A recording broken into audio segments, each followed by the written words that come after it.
Hey everybody, this is the Sliders Review, and it's Women's History Month, and I'm here today to talk to you about Tagged. So I'm going to be doing a series rundown review of this covering 3 seasons. I decided not to break it down into individual seasons, only because the show consists of 3 seasons, 35 episodes. They're about 20 something minutes long. And so I felt like, okay, let's just combine it all in one instead of breaking down every individual season like I normally do and stuff like that. And so this show is an awesomeness show.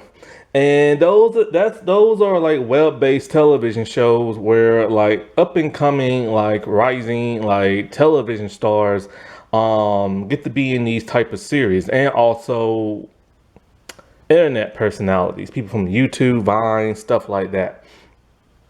And so Go90 used to sponsor this series, and it used to come on their platform until season 3, when it was only on Hulu because Verizon shut Go90 down. Why did they do this? I have no idea. But I watched this show a couple of years back on Hulu when they had all 3 seasons. And I remember I wanted to rewatch this a few years back, but I couldn't because they took it off. I found out now it's on Paramount Plus. And so a while back, I said that this series isn't really that great. And so I probably should have clarified. It's a good series. Don't get me wrong. It kept me very engaged and everything. But there are slight flaws in the writing. Not many, because there's a lot of good stuff about this series, but then there are little things that just bother me. Mostly every season finale always felt weak to me. Also, these group of bad people, they do bad stuff, but nobody is really trying to truly bodily harm people until probably only one time in the first season, and then in the third. That's the only time somebody actually tries to bodily harm, kill somebody. Although somebody does get shot in the second season, but that person doesn't die. And so I always felt it's a good series, it's very engaging, but there's some levels of flatness to it. Also, some of the dialogue that's written is a little clunky in the first season and slightly in the second. But the third season is by far the best. Everything really comes to fruition in the third season. Motivations, dialogue, character development, and stuff like that. Whereas the first season seemed a bit fragmented at times, a bit kabuffled and stuff like that, a little clunky. The second season got a bit better, but it was just lacking something. It was lacking that straight up motivation and everything from the characters. And then the third season, it gave me everything I wanted and stuff. But then in the third season, they added way too many new characters. And I was just kind of you really didn't have to add these characters. You could have just combined their story arc into a character that was recurring who doesn't get that much screen time and everything. And so that's another problem I always had. Some of these characters on the show, they will introduce early on, and they really don't do nothing. They don't really serve that much of a purpose. Then they get written out, or they get reduced screen time by the third season. And it's all really, you could have gave that story arc to somebody else. Like Mrs. Dawson, the teacher. There's really no point in having her in the show and everything, because they really don't do nothing with her. And then they try to make you seem like something suspicious with her tattoo. But all in all, they really dropped the ball on that character. Same with Rawson's, is it Rawson, I think her name is? Yeah, I think that's her name. No, Rowan, that's it. I'm thinking of somebody else. Rowan, her father. He's there all throughout the first season, but he doesn't really, other than being a parent, he really doesn't do much. And then in the second and the third, he only appears in one episode. And it's just kind of well, what was the point even adding him there and giving him that specific job if he's not really going to do it? You know what I'm saying? So it was things like that that made me feel like it's an uneven season, to why I couldn't call it great. But I still think it's good and everything. And people should really check it out. Now, this series was created by Hannah McPherson, and she wrote a very good like series. Like I said before, a little the dialogue was a little clunky. Certain things that go from A to B to C was a little fragmented, but all in all, it was a really good show. She also directed this show. She created it, she wrote it, and she directed every episode. So I like that because every episode feels like, it's all consistent in one big, like, creative thing. Also, I love her cinematography. One thing she does that's very fascinating in every season is that she shows like the sky and she shows it moving in real time really fast. We get to see the clouds moving, and it's really like, I love that kinetic energy. It really makes you feel engaged. Another thing I liked about this series was the location. It's shot in New Mexico. And this show has a very dirty, grungy, like aesthetic to it, especially in the buildings, in the street. Like you can really vibe with that. Like it feels like the city itself has its own personality and it's its own character. And it fits in with how these kids act and dress and the body piercings and the tattoos that they have and stuff. And so I really loved it. It's like it's ugly beautiful. Like that's the best way to describe it and everything. Also, the music's really good. But one thing I always felt kind of weird is that this is a teen drama, like slightly horrorish and psychological thriller. And a lot of these teenagers are homeless and living in like hole in the wall type places. Now, my biggest criticism of this show, out of everything else, is that it's a straight up Pretty Little Liars knockoff. I am not kidding when I say this is a Pretty Little Liars knockoff. It really rips off Pretty Little Liars. Even to some of the characters' personalities, you have like the one girl who's the main star, and she just happens to be dating an older man. And that's just like Pretty Little Liars. There is the cyber hacker type person. There's like, this person who's stalking them, and goes by a mysterious name and knows everything they're doing and, even makes them do like bad stuff. There's even like, characters that are like bullies and everything that later become love interests and like, and it's just kind of like, huh? So it's a huge Pretty Little Liars knockoff. Now, whereas Pretty Little Liars, you had characters who were like, middle class and dressed like supermodels and everything. Here, like I said, it's been toned down. These are people who are poor and people who dress kind of like grunge and everything. And a lot of these characters like live in like hole in the wall type apartments and stuff because they're homeless for some bizarre reason because they ran away from home. And I do like that difference in like the Pretty Little Liars, because they would have kept it looking like supermodel type things and unrealistic clothes like Pretty Little Liars did, then that would be annoying. Now, is this show as mainstream as Pretty Little Liars? No, it has a niche audience and everything. But I will say this. Just like with Pretty Little Liars, sometimes this show does kind of jump the gun just slightly, but it still keeps you engaged like Pretty Little Liars.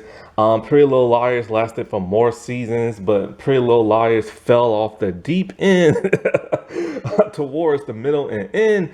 And there are times where this show can be a bit better than Pretty Little Liars and stuff. At times, not always, but at times. But I'll say this. This show is better than all of the Pretty Little Liars spin-offs and reboots. There are two Pretty Little Liars direct spin-offs that I just cannot even finish because they're that bad. And this show was able to keep my attention all the way to the end.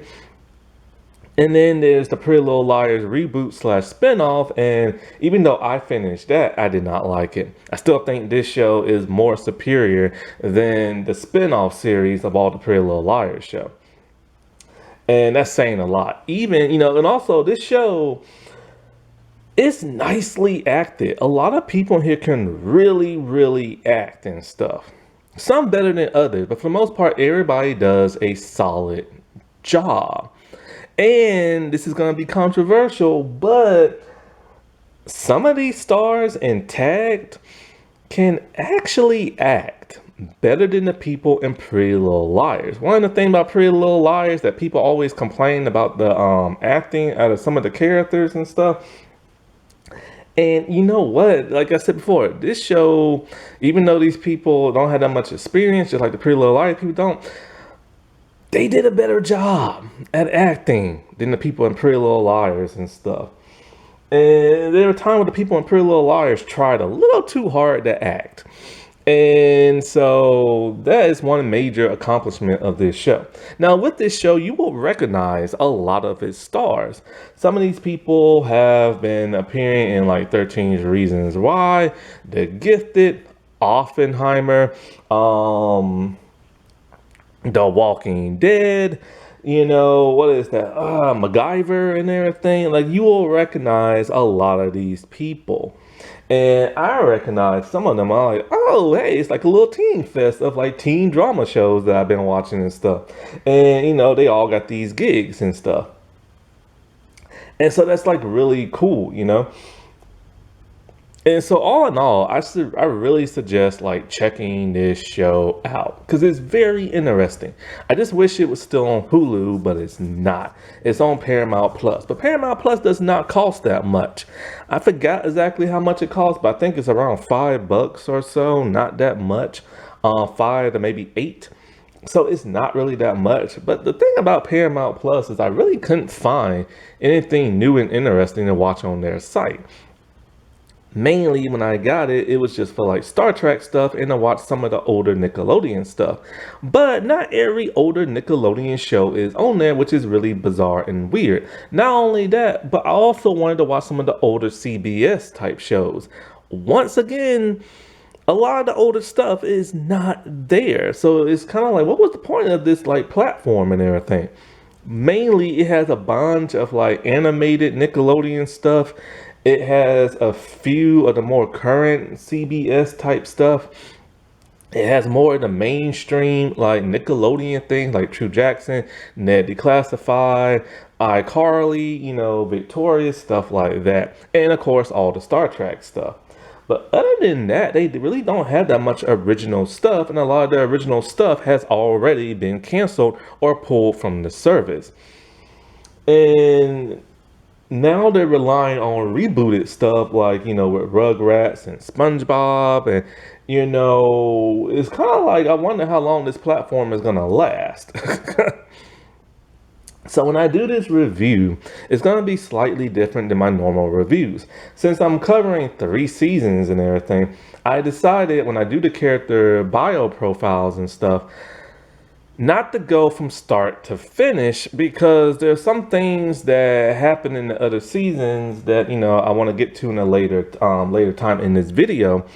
And so when I do the segments, the 3 segments of being each 3 seasons, I will talk about those individual characters during that season in that season only, so that I don't spoil things in later seasons and stuff. And yes, I do believe they knew they was only getting a 3rd season and that was it. So that's why in the last episode, which feels really oddly placed, that episode should have been a little bit more in the middle with some of the things they were talking about. Because for the most part, this series really ends on the 11th episode of the 3rd season. But then there's a 12th episode that's just kind of like, hey, let's wrap every storyline up. Let's throw in this added storyline for like flair and everything.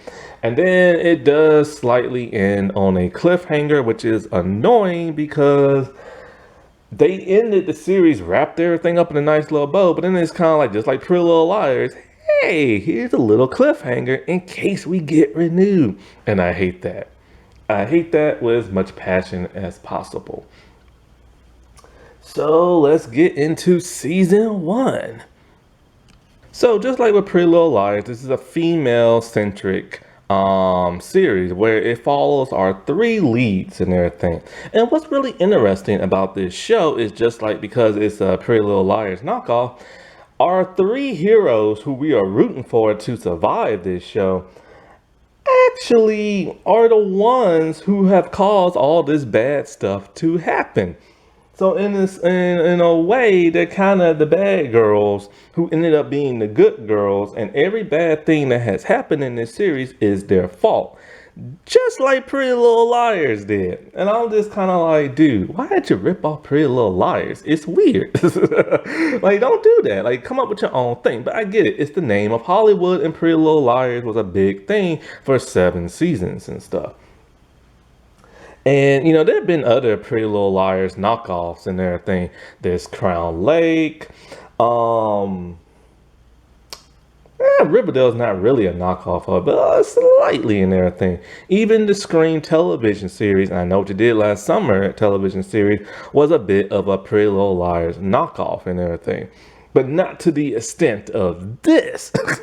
I mean, when I say this is literally ripped from Pretty Little Liars, this is literally ripped from Pretty Little Liars. And so we have our 3 leads. And it's Rowan, it's Alicia, and it's Haley. And these are all 3 girls with very dark past.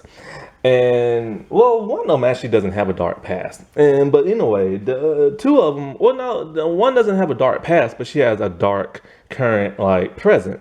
And so they are very troubled young girls. And, just like another thing I like about them being this troubled is that they're more realistic than the Pretty Little Liar girls are, because the things that make them not such good characters is the things that are going on in today's world with teenagers of the day.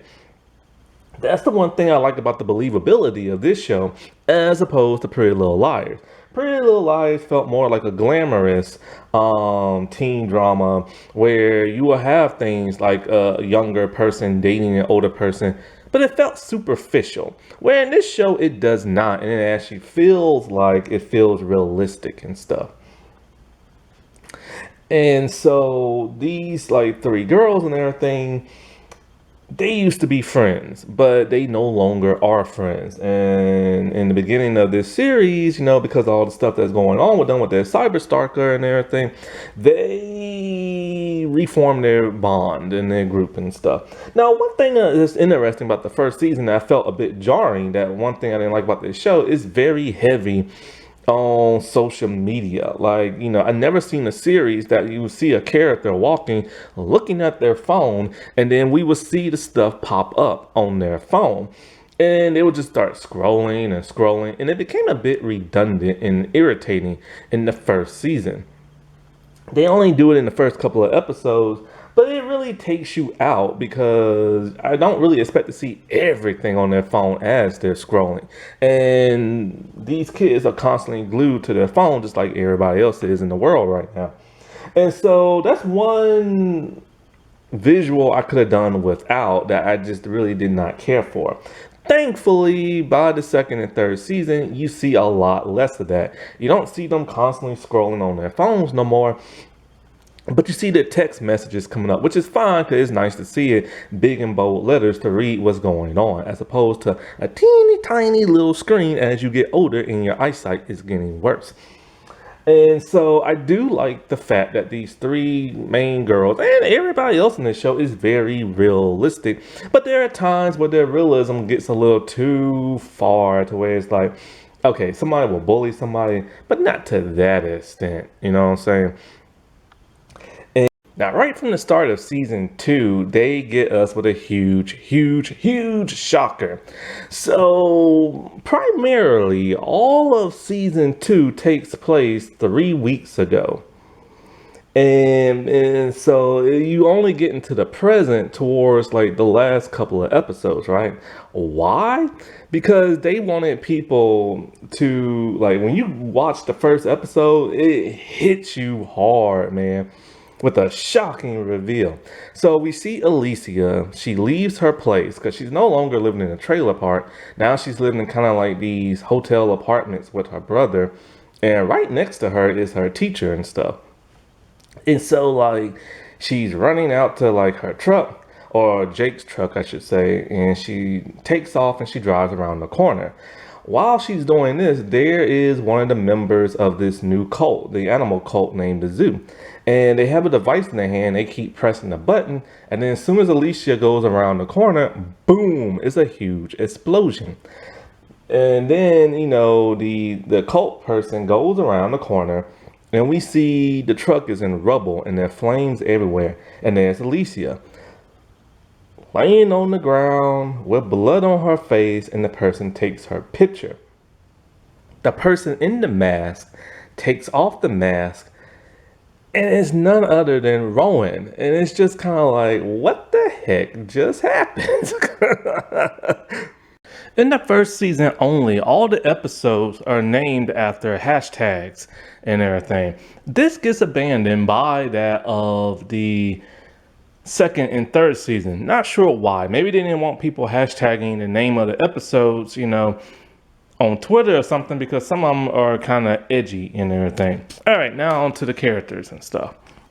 Rowan, who is played by Lulu, and I can't pronounce her last name, and Track Kissa, something like that. I can't pronounce her last name.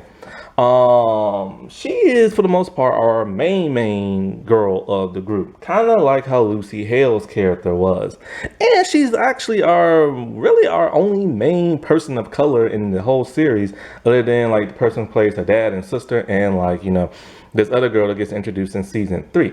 This show lacks not so much representation, but it lacks diversity, let's just say that. Her and her boyfriend Jake are our Ezra and our what's that girl from Pretty Little Liars name? Who does Lucy Hale play? Arya. So they are Arya and our Ezra and everything. And just like Pretty Little Liars, they glamify their relationship, and it's gross and it's disgusting.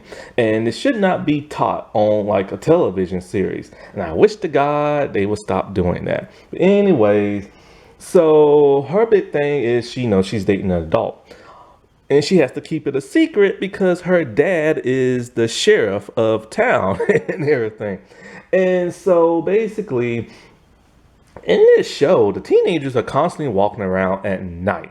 And I mean, they're constantly just walking around at night, which is not safe whatsoever. So, she sneaks out, she meets her boyfriend, they make out, stuff like that. Now, at school, she is getting bullied big time. And the way she gets bullied is very unrealistic. It's just constantly people calling her like whore and all this other stuff and all kind of bad names as she's walking down like the halls and stuff. And there are these two boys who are vicious in bullying her, along with their group of friends. And it's really like taxing on your heart to see that how they bully her, but then it's also so unrealistic. And these guys are vicious when they bully her. What did she do to get bullied? Nothing. It was actually her mom. Her mom slept around, and because of that, they bully her. And we find out later why one kid bullies her specifically, but like I said, I'll get into that in the season 2 and stuff, because it's revealed then. Now, the first season only has 6 episodes, so they have to rush through a lot of stuff.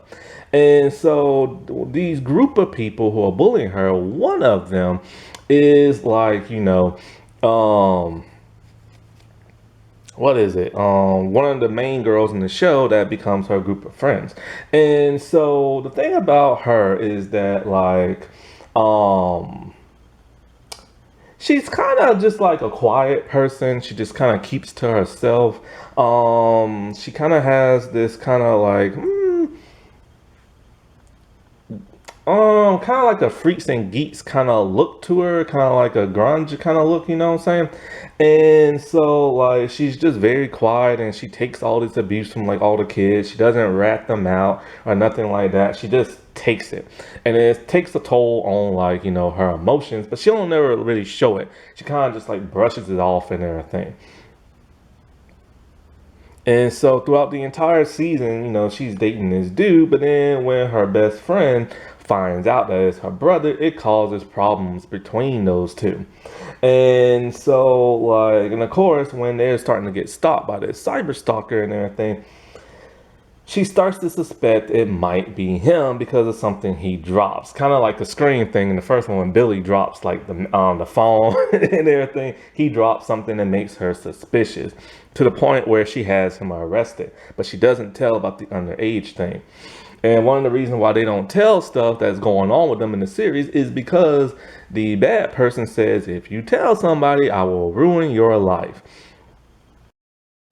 Haley, played by Leah Marie Johnson.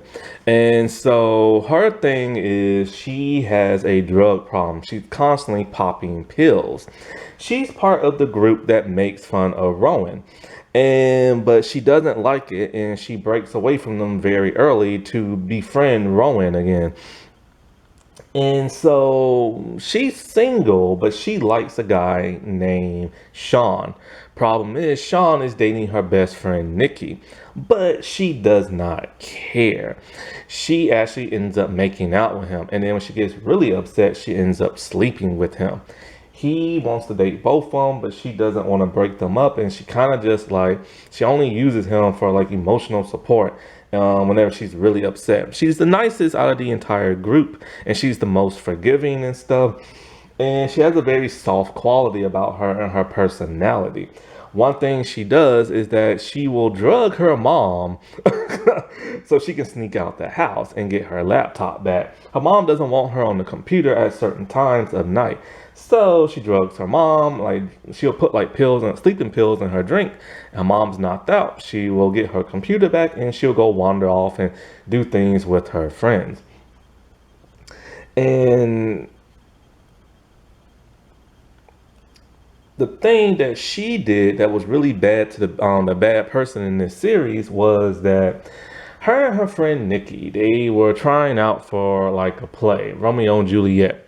All the guys that tried out for it who didn't look attractive to them, they made a blog making fun of these guys' appearances. This pissed off our bad person in the series. Haley is like the Spencer of the show because she's always popping pills and has a drug addiction. Elysia, played by Caitlin McCann. She's from The Walking Dead, in case you don't remember. She played Edith in The Walking Dead. And, you know, I have to say, I've said this before in Light as a Feather Season 2, her joining these Awesomeness series was the best thing for her because The Walking Dead did not appreciate her acting ability and stuff. They really didn't have anything for her. They introduced her as Edith, really interesting in the beginning of the series. But like, you know, after that, they kind of just had her as a background character. Here, she actually gets to have an actual arc and all kind of stuff. She is the most depressed out of all of them. She kind of has this almost like emo-ish, kind of like, you know, alternative type like look to her. And, you know, she is a cutter. And so she's the type of person who doesn't feel nothing. She's upset. She's constantly has chronic depression and everything. And so she cuts herself ablaze. You know, that whole, oh, I need to feel something type thing. Never cut yourself, people. Never. And so the reason why she feels so emotionless is because she blames herself for her parents' death. She lies to people and say her parents are just like out of town or they walked off. She lives with her brother. Her brother is the one named Jake who is dating Rowan. And so her family died in a fire. It's revealed that she likes to burn stuff and she used to make lots of videos of her burning stuff. She thinks that she lit like a something like when the family was asleep and she got to put it out and then the house like burnt to death and everything. Or the house burnt up and the family burnt to death. So she holds that grief in her heart big time. And because she does bodily harm to herself, she reminds me of the Hannah character and stuff. And, you know, because Hannah was like, had an eating disorder and she harmed herself by like starving herself and throwing up and stuff like that. And so she's dating a guy named Ash. And Ash is a drug dealer. He's also homeless and everything. And he lives in like a little like hole in the wall type abandoned building where other kids like to skateboard and like spray paint and stuff like that, and graffiti. And so like Ash and her are like, one of the cutest couples ever in the series, and they have each other's back. But the problem is that Elysia likes to distance herself from people. When things are going good in her life, she pushes people away, or she'll piss them off on purpose, only for them to run off from her. And then she gets like really upset because she doesn't know how to have human interaction with people. And her thing that pissed off the bad person was that she stole his favorite teddy bear when he was younger in the second grade, and she lit it up. Ash is like, like I said before, he's kind of like the love interest girl boyfriend to that of Elysia. And he sells drugs, and he has this huge owl tattoo on his neck. And he's a skateboarder just like she is. And so he's the one who supplies Haley with like drugs and stuff like that. And he gets framed by the bad guy. He's kind of like the Caleb of the show. And so like, from Pretty Little Liars. And so basically he gets like framed. There's a fake video of him doing some stuff. But for the most part, he has Alicia's back. Even to the point when she gets kidnapped, he will like, help like, save her and stuff. Jake is the brother of Elysia and the love interest boyfriend of Ronan. And he has no idea she's underage until the end of the series, or towards the middle. And when he finds out, just like Ezra, he still dates her and everything, because he just can't let her go because he's in love. Ugh. I hate when adults like date teenagers. I wish they would stop that in teen dramas. One major problem I have is the relationship with Jake and that of Rowan, because they even sleep together in season 1. And it's like, that is so messed up. Even to the point where Elysia finds out about all of this and she stops being friends with Ronan very briefly and stuff. And then she tells her towards the end, like, oh, I should never came between you and my brother, and y'all should date and blah blah. No, they should not. Their age is a huge gap. He's like 25 and she's 16 and everything. It's like, that is so jacked up. Bree is like, the cyber hacker type person who is the sister of Rowan. She lives in kind of like this hole in the wall apartment because she is the oldest and she ran away because like her and her dad don't get along, and she used to do drugs and stuff. She's the one who helps them like, figure out certain things, and like, but this bad person like, constantly trying to like do harm to them and stuff. So she's kind of like the Mona / like Caleb of the series. Now, as for the sheriff dad and the teacher lady, they date in this season, but you really don't get much from them. And I really don't see the point of the teacher, especially in the second season. The dad makes more sense because he's a sheriff. But as we get into the second season, you realize that they both still have not that much to do. And the dad only appears in one episode, which is really weird and bizarre. You have Sean, who just kind of pops in and out of the entire series, and he's dating Nikki and cheating on her with that of Haley. He's best friends with Brandon and Trevor, who are really terrible guys in the show. Brandon is kind of like the ringleader of the group, and he's very obnoxious. He's very much like the Noah of the show.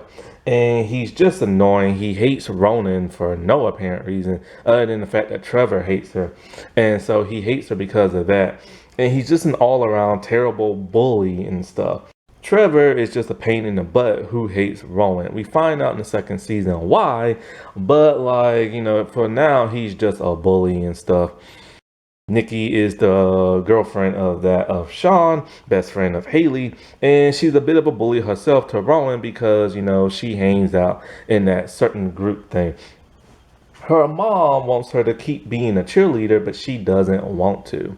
And so, the start of this series, you basically have the girls being individuals, not still friends with each other, and they get tagged in a viral video. The viral video is that of a person in a hoodie, just like A, and they shoot a random girl. The girls at first think this could be fake, but Rowan thinks it might be real. This person is named Monkey Man. And so, like, he is terrorizing these three girls. He's a cyber stalker and everything. And so he's always posting these viral videos for them to watch. And it terrifies the girls. He knows all of their secrets. He even stalks them to the point of sneaking into their home and recording them and taking pictures of them while they're asleep. Every bad thing that they do, he knows about, and he uses the blackmail against them. And he tells them to meet him at a hotel at a certain time at night. Like a bunch of idiots, they go alone in the middle of the night. And this is why I say these characters do some dumb things. Well, it's Haley and it's Rowan, but they can't find Alicia. Alicia is in the back of the van being kidnapped and everything. It's a very traumatic moment, and it makes you come back for the next episode. But this is where the writing gets kind of clunky. So Rowan and Haley are scared, and they spend the night in each other's room as a sleepover type thing because they're scared of going home. And this is something that the girls constantly do when they're scared of going home. They just spend the night at their place. But then what they do after that is mind-boggling. They don't try going really looking for Alicia. They don't tell the police because they're being blackmailed and don't want nobody to know what they're doing.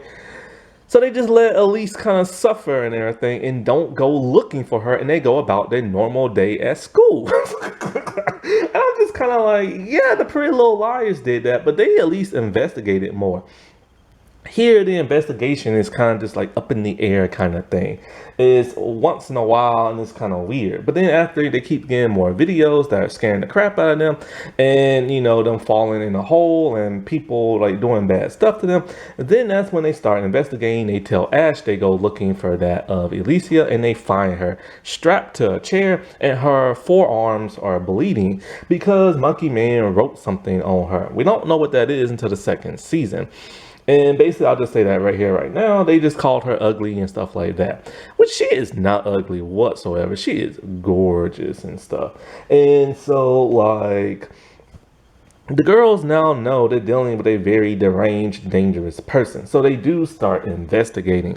And so when they start investigating, they realize that, this person is literally stalking us and is inside our home and this and that. Now, Monkey Man wears a monkey mask and he walks around town like that. And nobody never says anything. They do the whole stalkery thing where he's standing in one spot, they turn their head and he's gone. And they have no idea who this person is. But then when they start putting clues together, they're starting to realize something. See, Monkey Man, for whatever reason, wants to be caught. And so he's giving them clues. He gave them clues to find Alicia and stuff like that. He showed them the video of Alicia burning stuff. So they kind of recognized what building it was and everything. It turns out when they are giving these stuffed animals, she tells them, oh yeah, I stole this from a kid in the second grade. It belonged to his uncle. He loved that stuffed animal and she just burnt it. But she hasn't seen it since then, since she was like a teen in middle school or something like that. So when she burnt it and stuff. But she doesn't remember what this kid looks like because it was so long ago. And so like, then, the pot starts getting stirred more where they start to find out more clues, this and that. And they're starting to realize something, that this person must be somebody from their past. And so when they do a little bit more digging, they realize that Haley knew this person as well because they tried out for Romeo and Juliet and they made fun of the way he looks and everything.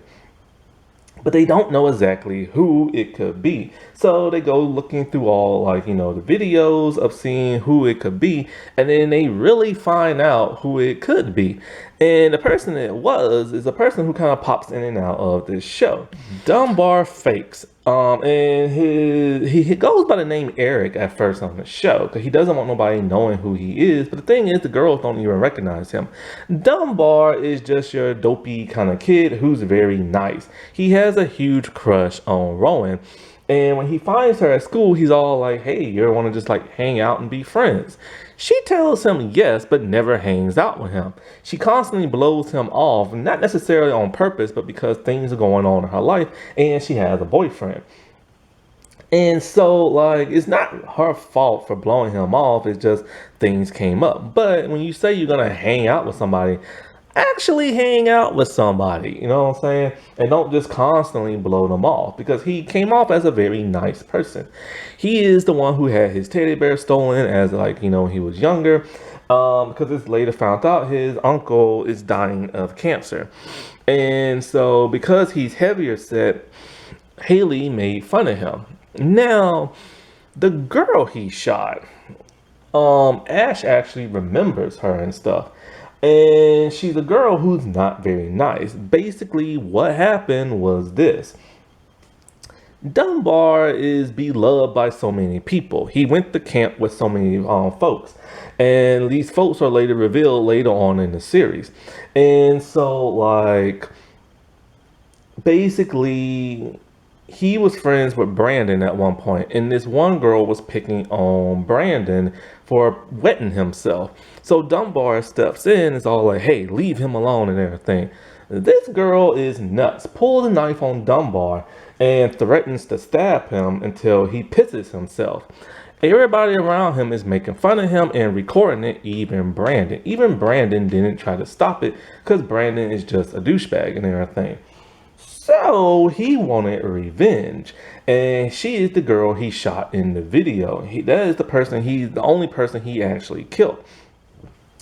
And so, like, because of that, he is pissed that he is invisible to people.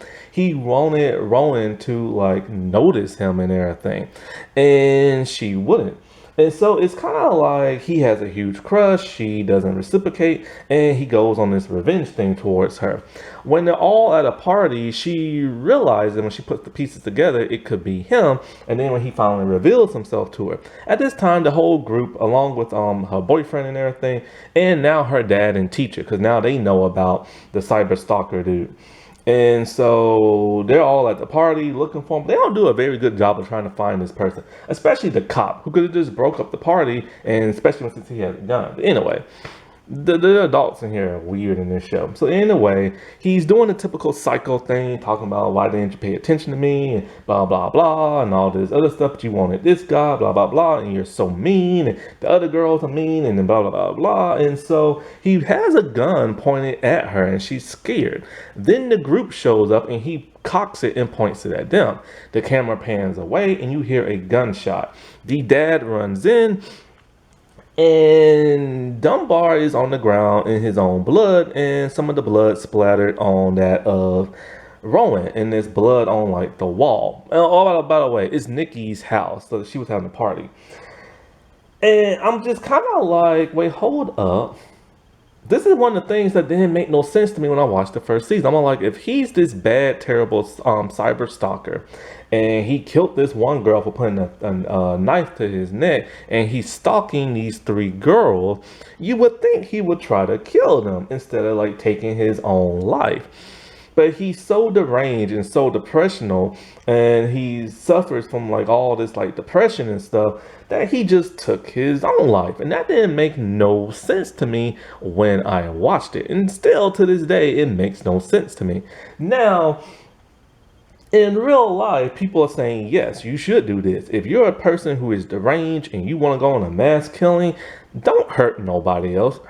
Take your own stinking life. That's what they do anyway when they done, like, a mass killing and stuff. But in a TV movie setting, you don't want to see that, because when you set up this interesting, juicy story, you expect them to, like, follow through with it and not do that. So the ending always felt kind of flat. Like, why go through all this just to take your own life? Well, I'm pretty sure the writer, creator, realized that this is a little bit of a boo-boo and everything.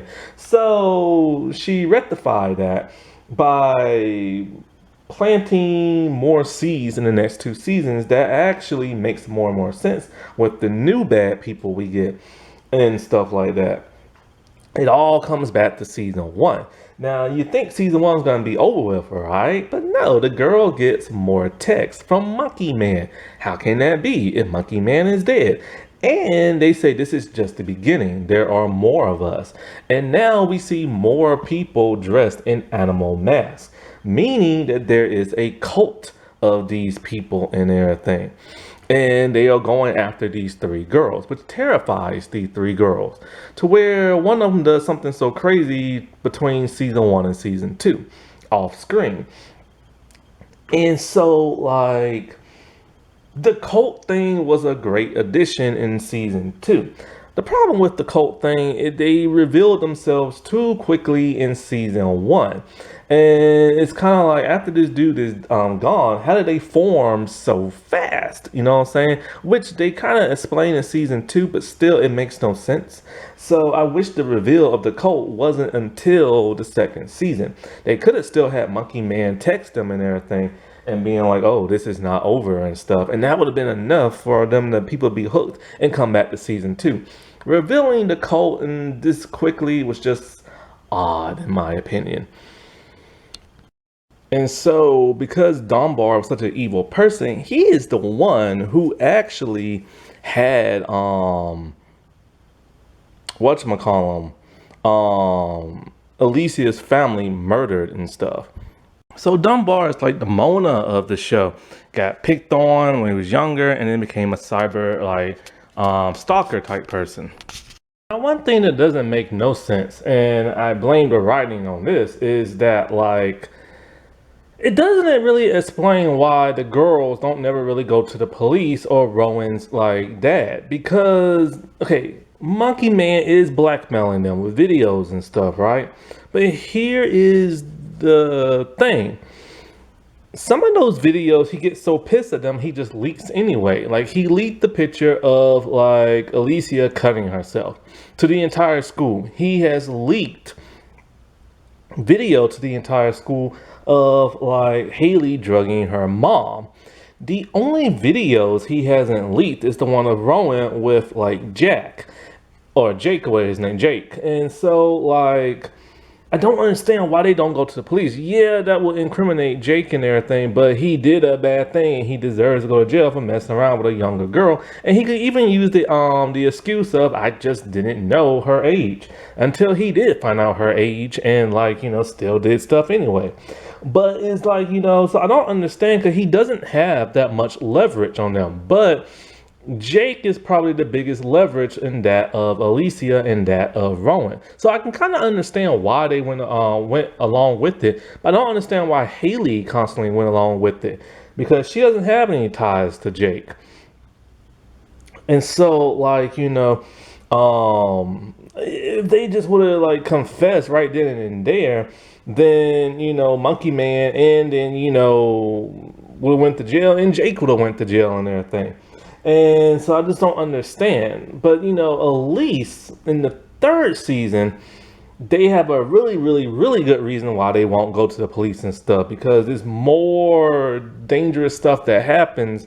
And if those videos get leaked out, then a whole lot of people are going to get in trouble. Happy Women's History Month, everybody. All right. Well, I'll talk to you later. Bye.